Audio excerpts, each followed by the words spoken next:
Varian Omikron kini menjadi pusat perhatian dunia, mulai dari efek yang ditimbulkan, penularan, hingga cara mendeteksinya.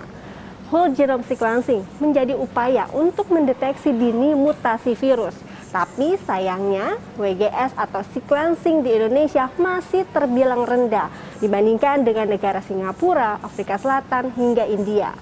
Laporan Bank Data per 1 Desember, Indonesia baru melaporkan 9.265 sampel. Padahal Indonesia mempunyai hingga 4 juta kasus konfirmasi. Artinya masih sekitar 0,2% dari total kasus.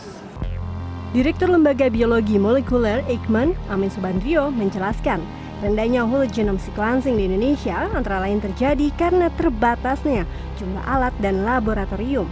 Nah, saat ini hanya ada sekitar 17 lab serta sumber daya manusia yang berpengalaman. Ketersediaan peralatan dan reagensia, itu akan menentukan hasilnya dan juga kecepatannya. Yang kedua, reagensia itu juga sangat dipengaruhi oleh pembiayaan. Jadi ketersediaan reagensia itu kan cukup mahal. Tapi di atas itu semuanya tentu harus ada, kita harus memiliki sumber daya manusia yang memang berpengalaman. Dokter yang pertama kali menangani pasien Omikron di Afrika Selatan itu menyebut pasien yang terkena varian Omikron menunjukkan gejala ringan, yaitu kelelahan, sakit kepala dan badan, tenggorokan serak, tetapi tidak batuk, serta tidak kehilangan penciuman dan rasa. Selain itu, tingkat penularan yang lebih tinggi dibanding varian Delta, penyebab reinfeksi dan mutasi spike protein di posisi 69 hingga 70 pada Omikron membuat gen S pada PCR tidak terdeteksi. Namun, tes PCR tetap bisa berfungsi dan tidak terdeteksinya gen S bisa dijadikan indikasi awal untuk menemukan varian Omikron.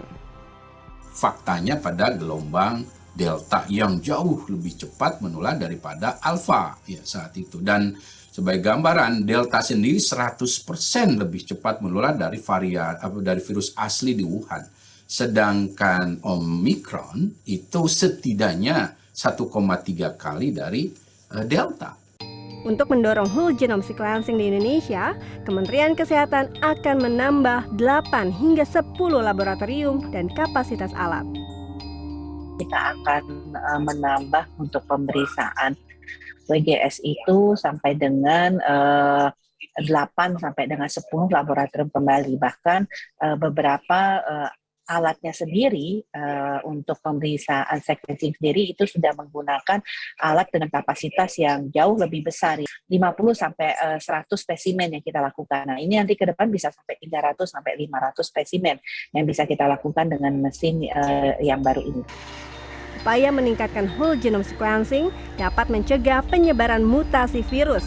Selain itu, percepatan vaksinasi, kedisiplinan melaksanakan 5M, dan upaya meningkatkan 3T penting dilakukan sebagai amunisi melawan virus corona. Nova Nayantaka, Baramaestro, Jakarta.